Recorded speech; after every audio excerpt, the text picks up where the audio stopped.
2027 उत्तर प्रदेश विधानसभा निर्वाचन एबेठारु आरंभ हो गलानी रणनीति। सबु दल प्रस्तुति चलाइथिबा बेले बहुजन समाज पार्टी बीएसपी समस्त पछरे पकाई निजर चाल चलाइबा आरंभ कर दैछि। विगत किछि निर्वाचन रे खराब प्रदर्शन परे एबे पुणी सही पुराना ब्रह्मास्त्र प्रयोग करबा को जाउछन्ती मायावती। मायावती 2007 रो सोशल इंजीनियरिंग फॉर्मूला कोन पुणी देव सफलता? दलित ब्राह्मण समीकरण रे यूपी दखल करिवे कि मायावती? 2027 पई बीएसपी रो प्रथम प्रार्थी घोषणा। जलौनरू आशीष पांडे को टिकेट। एबेठारु प्रार्थी घोषणा करी किए संदेश देबाकू चाहुछन्ती मायावती? उत्तर प्रदेश राजनीति रे पुणी थरे इतिहास दोहराइबाकू अंटा भिड़िछन्ती बीएसपी सुप्रीमो मायावती।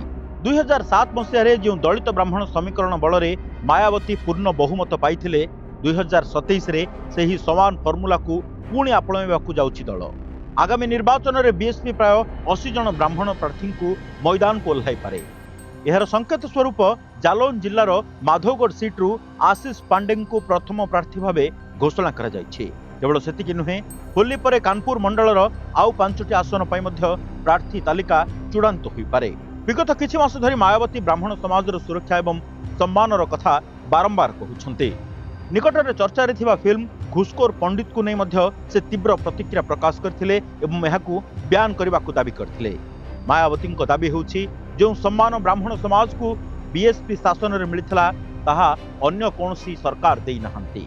तेबे एही समीकरण केते सफल हेबो ताहा बड़ प्रश्न।